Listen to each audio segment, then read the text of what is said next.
Susana Anderejen, escritora, hoy visitando San Carlos Norte, la Asociación Saboyana. Bueno, bienvenida a esta localidad. Bueno, muchas gracias, Marisa. Qué lindo verte acá y la verdad que estoy muy entusiasmada porque la sala está repleta de gente. Así que muy contenta, espero que pasemos todos una linda tarde. Bueno, ¿cómo está previsto desarrollar este té literario? Bueno, primero yo voy a contar un poco sobre mi vida, que es mi vida con la escritura, con el acercamiento con el periodismo y después vamos a estar charlando de los libros, de estas historias que tanto nos gustan, que tanto nos unen, las historias de los inmigrantes, que si bien mi familia vino de Suiza, del cantón Wallis, creo que todos los que somos descendientes de inmigrantes tenemos algo en común para contar. Así que creo que va a ser una linda tarde en la que podamos charlar, no solamente que hable yo, sino que la gente pueda contar sus cosas también y tomar té y bueno, y compartir algo rico, seguro. La conocemos como periodista, como conductora. ¿Qué le despierta al mundo de las letras? Bueno, yo creo que una necesidad de contar desde otro lugar la historia, primero la historia de mi familia. Yo tenía esa necesidad, ¿no?, de contarla. Y entonces encontraba que por allí, desde el periodismo, no lo podía hacer y necesitaba de la literatura. Así que empezó como una cosa personal y propia y termina, bueno, no sé, porque, bueno, esas cosas, de esa locura individual que termina siendo colectiva, porque vengo, bueno, arrastrando conmigo un montón de gente que está trabajando en la investigación, en la producción de obra literaria, así que, bueno, feliz por eso también. ¿Ya presentando cuántos libros? Mira, recién me preguntaban, y no me acuerdo si son 9 o 10, pero ya para la próxima los voy a contar, así les pongo un registro exacto. Sí, bueno, varios títulos publicados. ¿Y qué podemos decir del lazo de las Edelweiss? Bueno, ¿y por qué el Edelweiss? Bueno, creo que ese es mi libro de cabecera.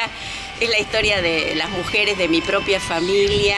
La Edelweiss es la flor nacional de Suiza y ese lazo, bueno, es eso precisamente, algo que nos une, que nos tiene unidas como mujeres inmigrantes, helvéticas y todo lo que eso significa, ¿no? No solamente con el símbolo, como la cinta, sino el lazo como verdaderamente lo debe ser. Susana, muchas gracias y a disfrutar de la tarde. Gracias a ustedes. Un beso. Bueno, bienvenidos a casa. De hoy, 18 de septiembre, seguimos homenajeando a los inmigrantes, nada más y nada menos que con la presencia de esta invitada tan especial y tan querida como es Susana Anderejen, porque ella escribe mucho sobre la inmigración. Susana nació, ustedes saben, muchos en San Jerónimo. Ella es descendiente de inmigrantes suizos, pero también italianos por línea materna. Mi madre, sí. Novelino, Anderejen Novelino. Bueno, yo voy a ilustrar un poco a esta señora, para que ustedes sepan que se ha desempeñado en diferentes profesiones de la comunicación y la cultura como escritora, editora de libros y revistas, productora de espectáculos, conductora de programas de radio y televisión. Fue secretaria de Cultura de la Comuna de San Jerónimo Norte durante 10 años. Es miembro de SADE, la Sociedad Argentina de Escritores en Santa Fe, y es también miembro de la Sociedad Fialux de Entre Ríos. Esto, a modo de ilustración, se trata de una biblioteca que fue fundada por allá por 1876 por la logia masónica Cristóbal Colón en Colón, Entre Ríos. Directora de la revista Encuentro con Suiza y corresponsal de periódicos argentinos y suizos. Ha dictado y dicta seminarios con temas inherentes a la inmigración, de los que hemos tenido la suerte de participar últimamente. Y bueno, ella desde pequeña, de la historia que escuchó de sus abuelos, surgió en ella la necesidad de investigar sus orígenes y el tema de la inmigración, tema que continúa estudiando e investigando. Todos esos estudios le permitieron volcarlos literalmente en obras para que puedan conocerse. Todos esos estudios entonces le permitieron hacer ese trabajo de investigación que luego se fueron transformando en obras literarias, ensayos, novelas. Que yo puedo decir, como también soy apasionada de este tema, que cuando uno lee las obras de Susana, al lector que es descendiente de inmigrantes, nos hace pensar, reflexionar y hasta vivenciar la gesta de nuestros propios ancestros.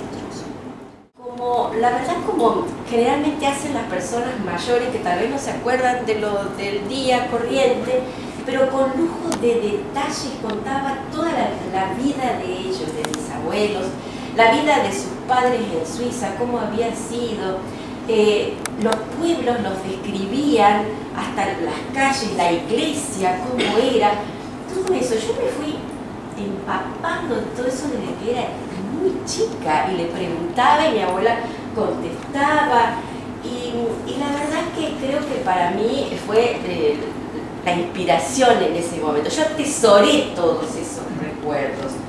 Después, ¿qué pasa? Después entramos en la vorágine de la vida, hay que trabajar, hay que producir, criar los hijos y bueno, siempre relacionada con los temas de la comunicación, trabajaba en un diario, por ejemplo, pero escribía crónicas periodísticas que no tenían nada que ver con la historia de mi abuela, por supuesto, pero crónicas periodísticas.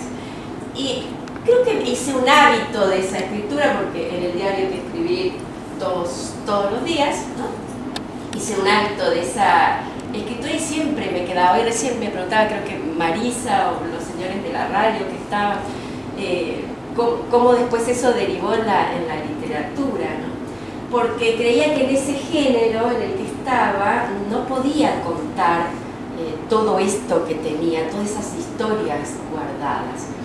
Entonces la curiosidad me llevó a investigar los orígenes de mi familia, esa gente de la que hablaban,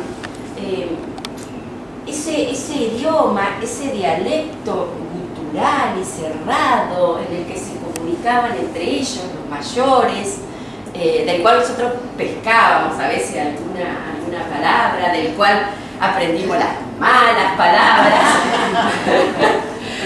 Esas siempre resonaban rápido, bueno, y aprendimos todo eso y yo pensaba, bueno, pero ¿de dónde viene esta lengua? ¿Y por qué yo no la hablo? ¿Por qué yo no la hablo? ¿Qué pasó ahí en el medio? Si bien mi papá muy jovencito se fue de San Jerónimo y con eso también perdió mucho de la lengua, sobre todo el tema tenía la fonética, pero después no podía hablar, ¿no? Pues esa es otra anécdota. Mi viejo se quería irse, ¿no? Entonces tenía 15, 16 años y armaba siempre una valija y la ponía abajo de la cama. Iba mi abuela, sacaba la valija, la desarmaba, guardaba la ropa. Mi viejo otra vez, dale con la valija, qué sé yo, hasta que un día se fue. Y se fue a Buenos Aires, nada más ni nada menos, un chico burrete de San Jerónimo Norte. Bueno, de ahí embaló para cosechar la manzana al Río Negro y todas esas aventuras en los trenes y en los viajes. Y mi abuela, que antes las comunicaciones no eran como son ahora, imagínense, mi papá es del 31, 15 años, por aquellas épocas, mi abuela decía siempre a mi tía que miraban en los diarios, en las policiales, a ver si aparecía mi viejo metido en algún lío, ¿no? Hasta que apareció una vez mi papá, después de 2 o 3 años sin dar muchas noticias, y se apareció con un sobretodo largo negro, un funchi, un sombrero negro también, y golpeaba las manos en la entrada de la casa de mis abuelos, y esto contado por mi papá, que mi abuela le decía, Charlie, Charlie, a mi abuelo, mirá, anda a atender vos a ese pastor que está ahí en la puerta. ¿Quién será, no? Bueno, y todos esos relatos, todas esas cosas, venía mi abuela todos los miércoles, ¿no? Y contaba algo de todo eso, ¿no? Y cada día había una anécdota nueva. Y yo quería saber por qué no habían vuelto a Suiza, qué pasó ahí en el medio, que no pudieron volver o no quisieron volver. Entonces, ahí también me viene el recuerdo de mi abuelo. Mi abuelo era un hombre sumamente callado, pero muy cerrado y muy callado. Muy buena gente, pero introvertido. Y en la casa de ellos había una radio de esas grandes, así con esos muebles, ¿se acuerdan? Bueno, no sé si es gente muy joven que tal vez no la recuerda. Y yo tengo la imagen de muy chica también, de verlo a mi abuelo sentado en una sillita, un tipo banquito ahí al lado de esa radio, que sintonizaba y ponía la oreja para escuchar la hora suiza de Radio Colonia. Entonces no decía nada, pero se le caían las lágrimas. Cuando escuchaba Beethoven, escuchaba la música de su tierra. Y si alguien le preguntaba por Suiza, decía, no hay que hablar de cosas tristes, mejor de eso no se habla. Y ustedes no pensaron nunca volver, no pensaban en volver. Eso no es para nosotros. Era una familia media baja, que tenía, bueno, de los laburantes, que no había posibilidades en esa época. Mi abuelo vino con 4 años a la Argentina y el único recuerdo así muy vívido que tenía era de la montaña. Lo que más refería, o sea, era eso, ¿no? Porque ustedes piensen en ese... realmente lo que significa la contrapartida del paisaje, de dejar esos lugares, esos pueblos montañosos y verse acá en esa enorme llanura, ¿no? Tremenda, que por un lado, lo decíamos los otros días en el seminario, ¿no? Por un lado esa llanura está como vinculada a la libertad, ¿no? Porque ellos vivían en lugares tan estrechos y tan encajonados por la montaña, tan aislados, que fue uno de los grandes motivos por los cuales se tenían que ir, ¿no? No solamente de los suizos, hablo de un montón cercanos a los Alpes y que realmente sus pueblos pequeños en las épocas de invierno absolutamente aislados. Entonces esa nostalgia, esa tristeza, ustedes saben que en el dialecto valesano, que se llama Walsertich, hay una palabra para definir la nostalgia a la patria. Se dice Heimele. No es, o sea, nosotros no tenemos un equivalente en nuestro lenguaje. Nosotros decimos nostalgia y nos referimos a un montón de cosas, ¿no? Pero ellos tienen una palabra exclusiva cuando se extraña a la patria, que es Heimele. Mira, se me acaba de cruzar, va a ser el título de mi próximo libro. Esa palabra, porque la verdad que a mí me ha llamado mucho la atención, sobre todo de un dialecto que es un dialecto muy simple, porque es un dialecto que tiene nada más que pasado, presente y futuro, no hay conjugaciones de verbos allí, es bastante antiguo, entonces arcaico.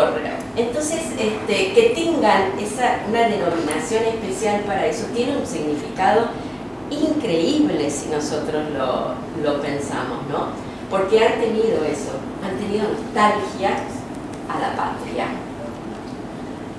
Y eso creo que es lo que tenía mi abuelo en un punto. esa cosa así de estar tan callado y tan serio y tan para adentro, yo creo que era un poco eso, esa nostalgia que lo acompañó toda su vida. Si bien yo compartí poco con él, murió cuando yo era muy chica, pero creo que conservo esa imagen, ¿no? En cambio, mi abuela, la contadora de historias, mi abuela, ella tenía otra impronta, ¿no? Y le parecía que al revés, soltando eso, contando las historias, tal vez quizás un poco se diluía. Y yo creo que tomé eso de mi abuela, ¿no? Creo que lo tomé y pensé que era hora de que contarnos todo lo que había pasado, a ver si esa nostalgia o esa tristeza que había quedado rondando en la familia se podía diluir un poco. Por eso escribí este libro. Este libro lo publiqué en 2007.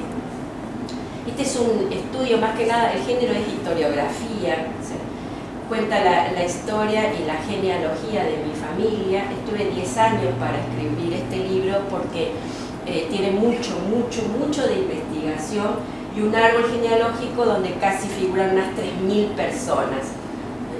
Siempre del lado del apellido Andereje. Lo tomé desde el 1600, si bien mi familia está en Suiza desde antes todavía que fuera la Confederación Helvética, antes de 1291. Pero bueno, arranqué en una... Si no tendría un libro de este tamaño. Bueno, además para que los... Miren, uno cuando quiere llegar a publicar un libro también tiene que ponerse límites, ¿no?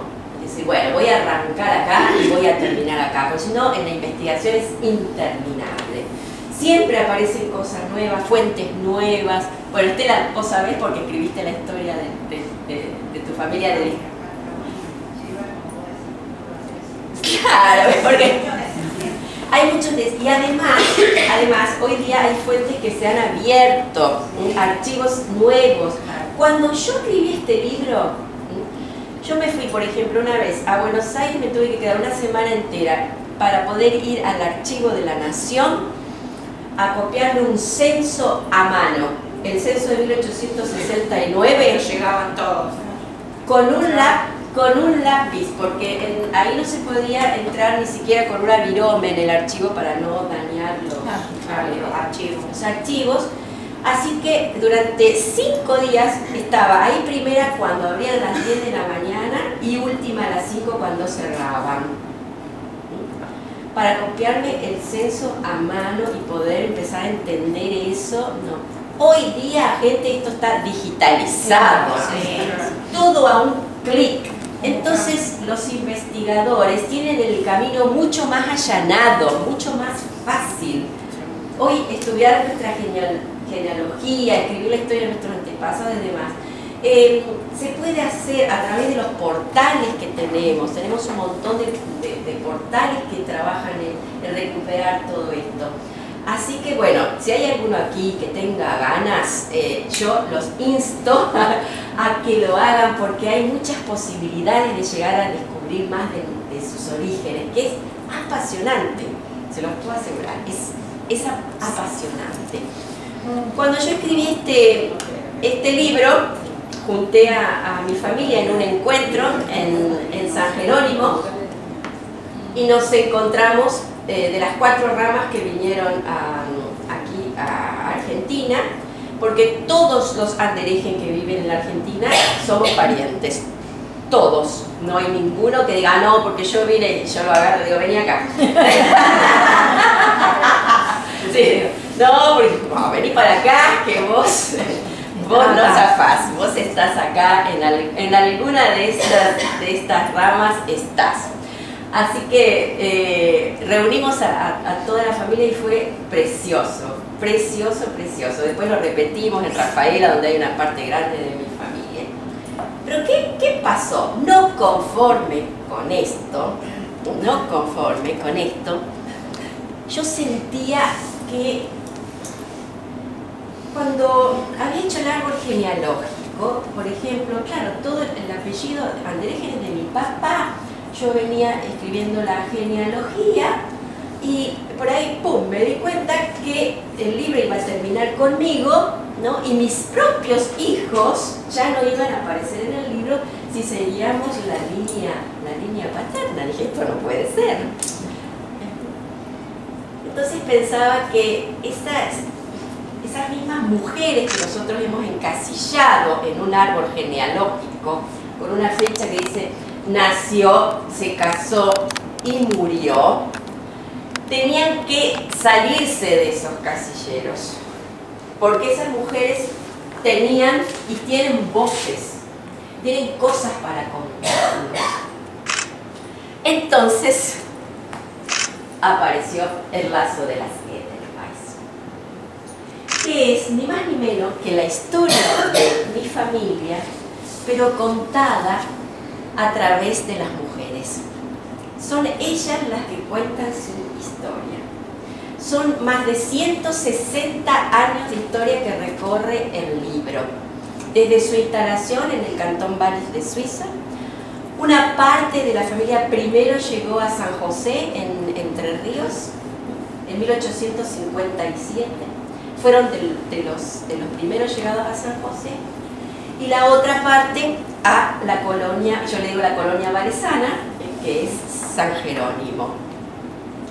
Esas mujeres van relatando, todas en primera persona, ellas cuentan lo que les pasó, cómo vivieron, cómo salieron de Suiza, por qué salieron, el desarraigo, cómo fue la instalación, cómo criaron a sus hijos.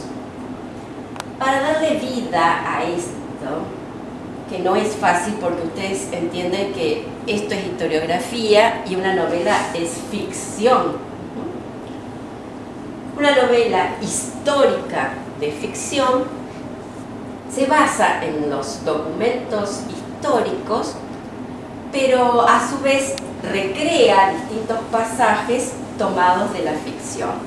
Aunque yo no tuve que imaginar mucho, porque mi familia no solo conservó la memoria, sino que conservó las cartas que se mandaron durante todo ese tiempo, 167 cartas, que yo creo que fui el familiar designado, no sé por qué, se ve que ya lo habían visto cuando era joven, un tío mío que las había guardado, años antes de morir, hizo todo un paquete y me dijo: esto es para vos, porque vos vas a saber qué hacer con esto. Pavada de legado, ¿no? Y de compromiso que me pasó. Bueno, la tarea fue, me llevó otros 10 años más, porque las cartas estaban escritas en un alemán, las primeras sobre todo en alemán, muy antiguo, pero muy antiguo, con la grafía gótica, y incluía algunos giros lingüísticos en valesano en el medio. Entonces, primero hubo que pasar las cartas al Hochdeutsch, al alto alemán, y de ahí traducirlas al español. Trabajé con dos personas amorosísimas, una señora alemana, que fue mi maestra, mi profesora de alemán muchos años en el Instituto Argentino Germano. Su esposo era danés, era el cónsul, y por supuesto hablaba perfecto alemán, y con ellos yo me iba una vez por semana, nos sentábamos 2 horas, un poco más, y agarrábamos cada carta, ¿no?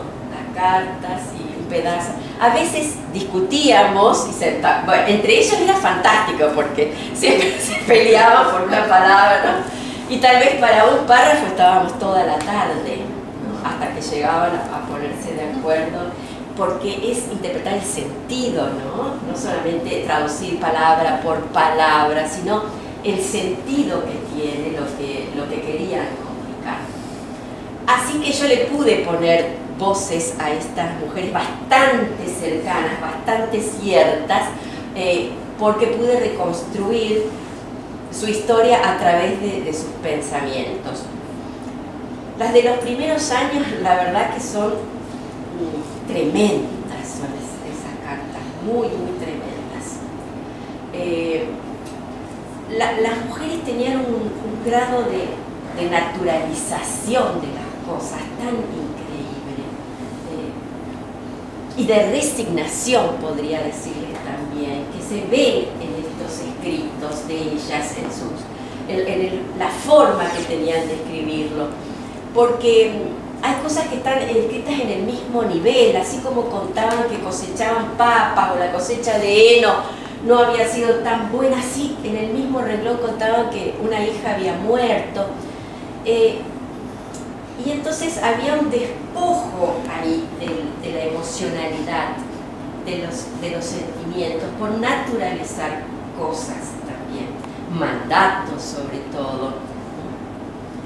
Yo después de muchos años hablé con gente mayor del Vallis y le preguntaba cómo era la vida de los pueblos de esas mujeres, si era cierto todo esto que contaban, qué había de esa relación, además de ser tan piadosas, del tema de la conservación de la religión, de cómo seguir esa trayectoria, y me decían que era así, tal cual.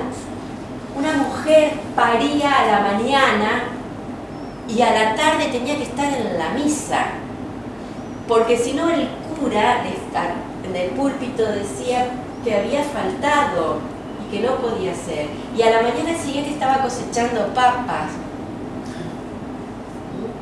Y eso era natural, eso era normal, así era. Entonces eso vino también, ¿no? Eso vino con ellas, esa cuestión de resignación. Y yo tengo a mi tatarabuela Rosalía la rebelde. Esta Rosalía, qué rebelde, se enamoró de su marido. ¿Ven? A estas muchas las casaban los padres que conseguían los esposos, ella se lo consiguió solita. Y mi abuela, cuando contaba y hablaba de Rosalía, Rosalía, el apellido de ella de soltera era Erpe, casada con Alexander Andereje, mi tatarabuela. Mi abuela decía, porque tus tatarabuelos fueron los fundadores de un pueblo. Yo decía, esta mujer ya varía, ¿no? Porque está bien que cuente todas esas historias, pero ya que mis tatarabuelos fueron fundadores de un pueblo, pero yo te digo que así fue.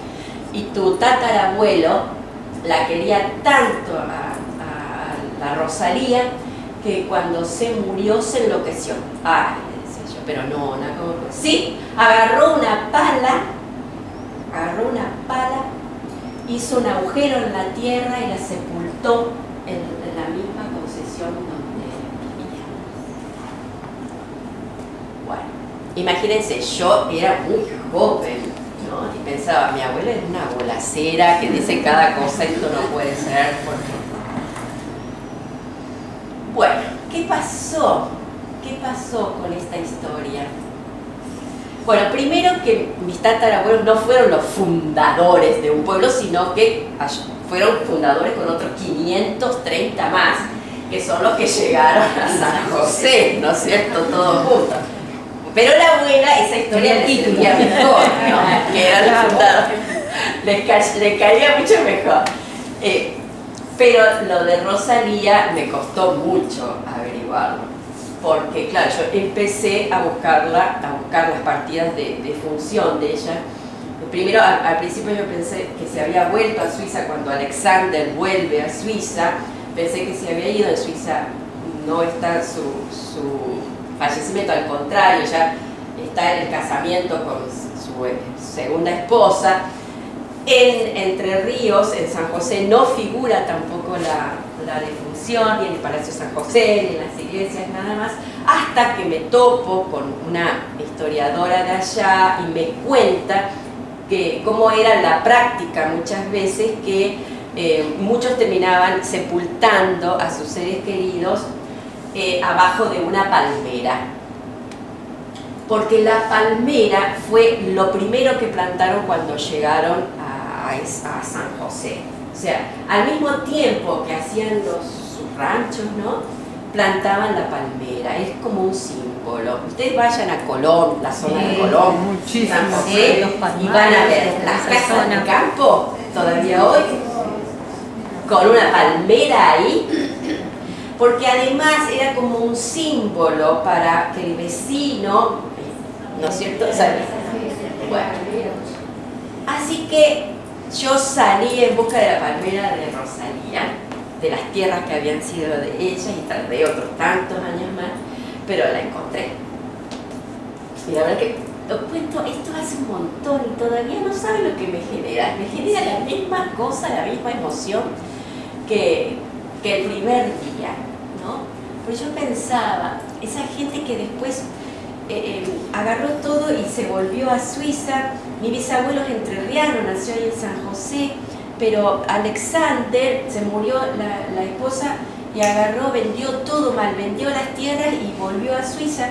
Una de sus hijas, la hija mayor, se queda en San José, Catalina se queda allí, no quiere volver por circunstancias, cosas que le pasaron, no quiere volver a Suiza. Entonces una parte de la familia vuelve otra vez, otra parte se queda acá. Los hermanos, los hijos que tuvo con la segunda esposa, algunos partieron a Estados Unidos y mi bisabuelo le dijo a mi bisabuela un día: nosotros nos vamos a América. Mi bisabuelo no quería saber nada. No, vamos a hacer como papá, 10 años y después nos volvemos.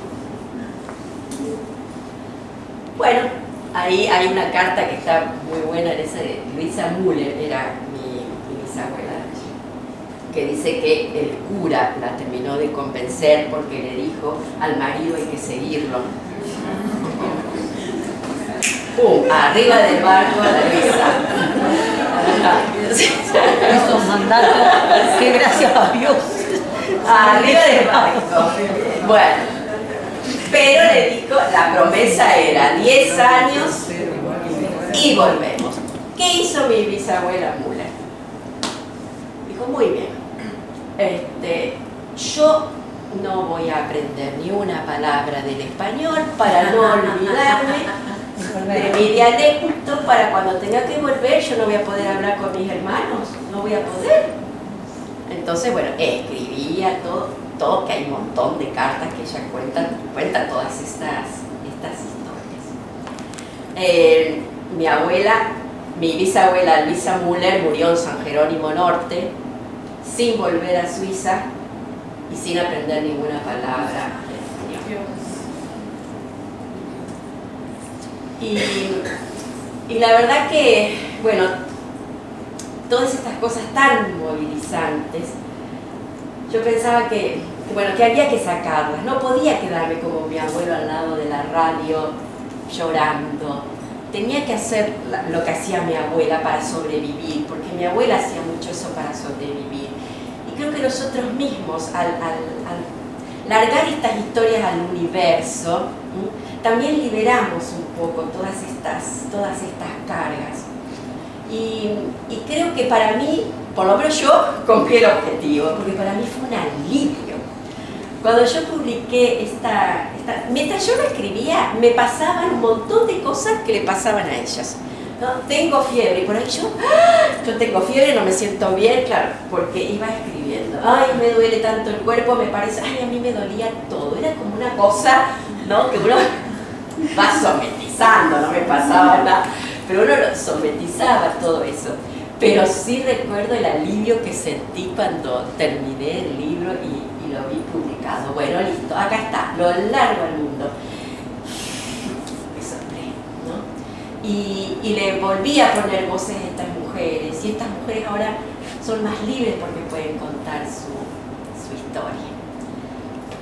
El lazo de la selva es un símbolo, este lazo. Alexander le regaló a Rosalía para el casamiento un ramito de flores de Edelweiss, que él mismo había buscado en la montaña porque era escalador. Siempre estaba con los picos y las sogas. Y la verdad que hay una leyenda muy linda de las Edelweiss que cuenta que cuando un enamorado, cuando un hombre quería conquistar a una mujer, para demostrarle su valía tenía que subirse a la montaña, porque la Edelweiss crece silvestre en la montaña, buscar la Edelweiss y llevársela a su enamorada, y esto haría, bueno, el señor era valioso, ¿no? Bueno, no sé para Alexander si le habrá costado tanto, porque él acompañaba a escaladores también, trabajaba de eso en un refugio.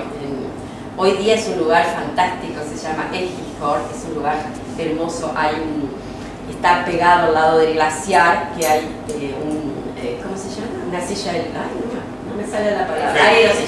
Sí, el teleférico.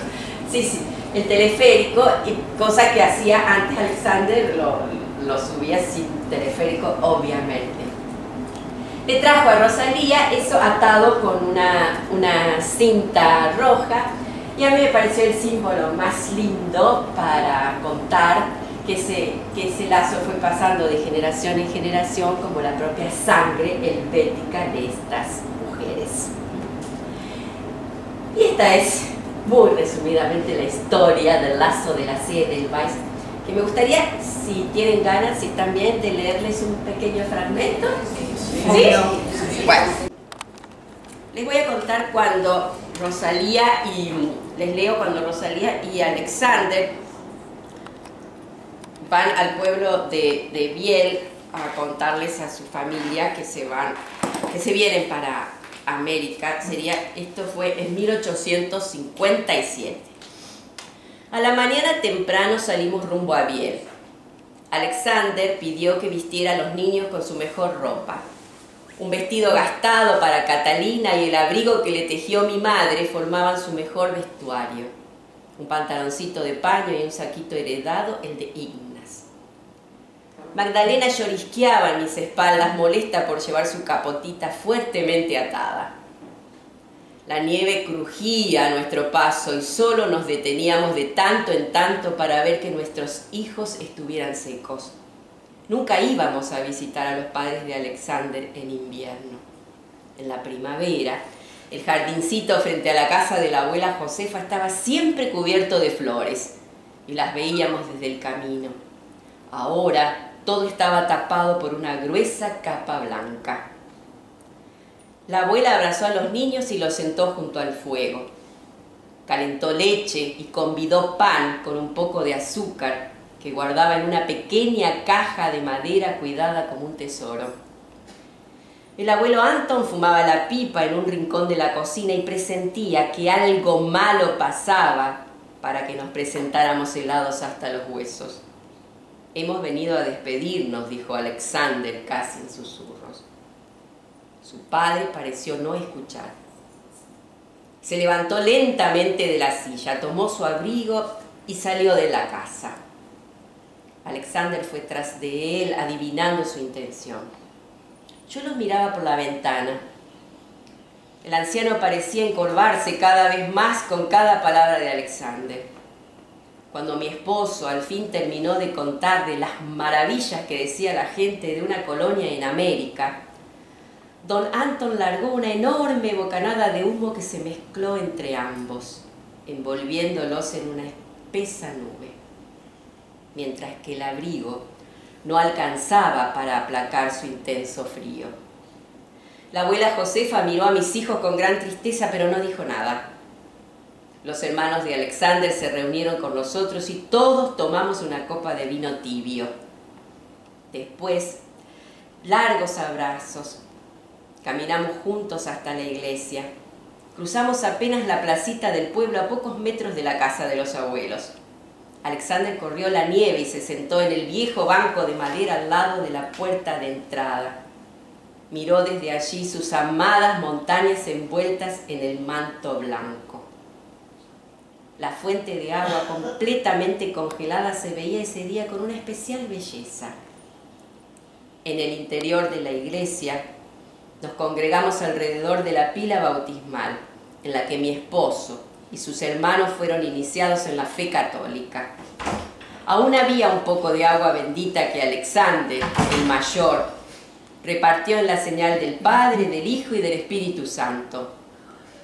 El pequeño pasillo que une a la iglesia con el cementerio estaba totalmente congelado. Alexander lo atravesó de 2 grandes zancos y despidió también a sus muertos. Miró una vez más la casa de sus ancestros, ahí donde cientos de años antes empezó la historia de nuestra familia, y emprendimos el regreso. Un gran silencio inundaba nuestro paso, mientras un viento helado golpeaba nuestras mejillas que nos mantenía alertas, diciéndonos que no era un sueño, que estábamos despidiéndonos de nuestras montañas y de todo lo que amamos que vive en ellas.